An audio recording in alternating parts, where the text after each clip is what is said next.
All right, depending on how big the house is, there's two ways we can chlorinate it. One, we can mix half chlorine, half water into our pump sprayer. If you have two technicians, this is a good way to do it. That way we can, make the most of our time. So the first technician will go around and chlorinate the entire house with the pump sprayer. The second technician will set up his pressure washer and work behind the first technician, starting at the point where he initially chlorinated. So it's had the most amount of time to clean that substrate. The other way we can do it is by using the pressure washer. Follow me over here. We have an intake here where on bigger houses, what we'll do is you put this directly into the chlorine. You see here, this is our chemical tip, which should be right here.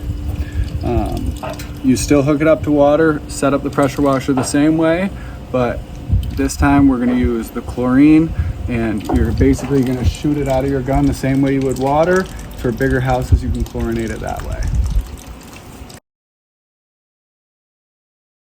We've finished chlorinating this house.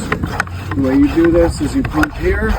Once you've felt the pressure build up, you squeeze the trigger. If you come down here, you can lock this trigger in place. Now I've got water in here cleaning out this line. Chlorine will deteriorate everything in this pump sprayer. At the point we use this, we need to make sure we've now cleaned out that line with water. And it's not something I need to stand here and do.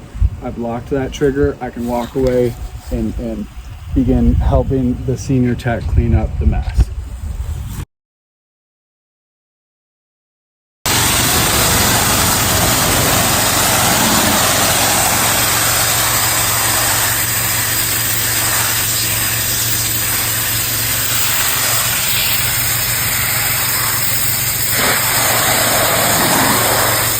So you can see here we've started to pressure wash and the paint is failing, right?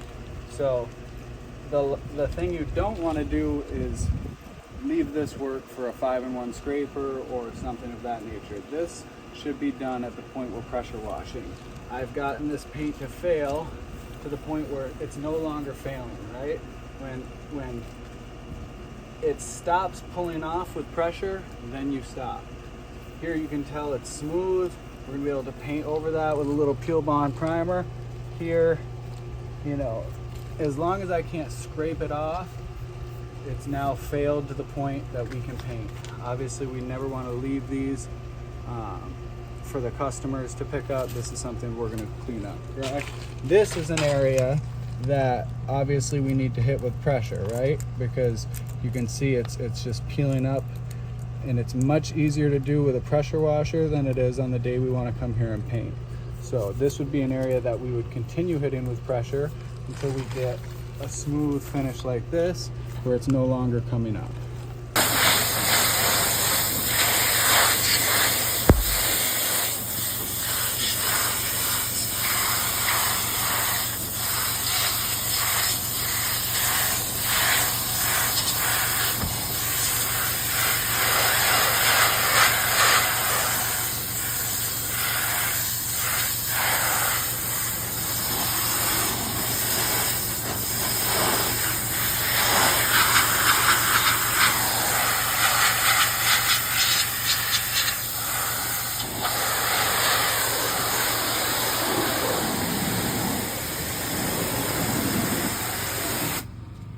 Now what I would consider a good place to stop for this substrate.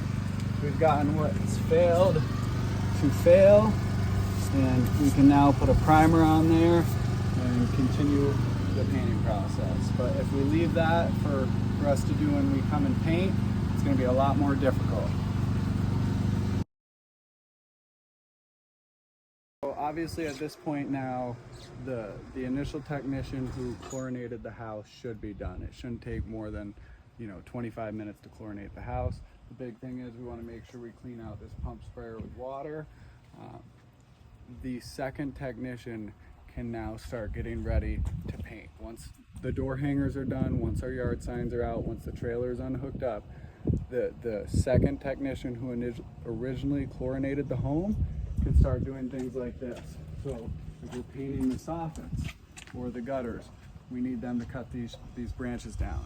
If we're painting the stucco, we're gonna need that technician to take the downspouts down. He can take things like these signs down. There's a ton of prep work that goes into painting a house, and when we send 2 technicians to come and pressure wash, we do expect there to be more done than just the pressure washing, right? The other big thing is if we're not looking at House Call Pro, this house, for example, I know because I came and estimated this, we're painting this little lip. If you don't look at the estimate as you're going and as you're chlorinating and as you're pressure washing and as you're prepping and all throughout the process, you don't know that that needs to be cleaned, right? What that does then, if we don't clean it when we're pressure washing, is causes a bunch of extra work. You know, we need to stop our painting process to go clean that. So looking at that estimate the entire time we're out here, and then obviously pressure washing is a 1-person job. There's only one, gun that we can be using. Door hangers, taking down any branches, pulling off downspouts, taking off, any signs, anything on the house. We'll just walk around.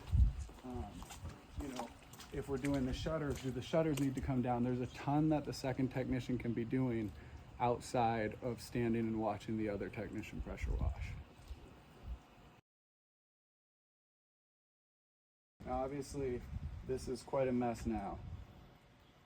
Even though we're coming back tomorrow to come and start prepping this to be painted, this is something we would never leave, right? This is the second technician would be expected to clean this up as the senior tech is pressure washing. So, I'm not expecting that we get every single tiny little, speck of this, but the majority of this can be cleaned up and is expected to be cleaned up.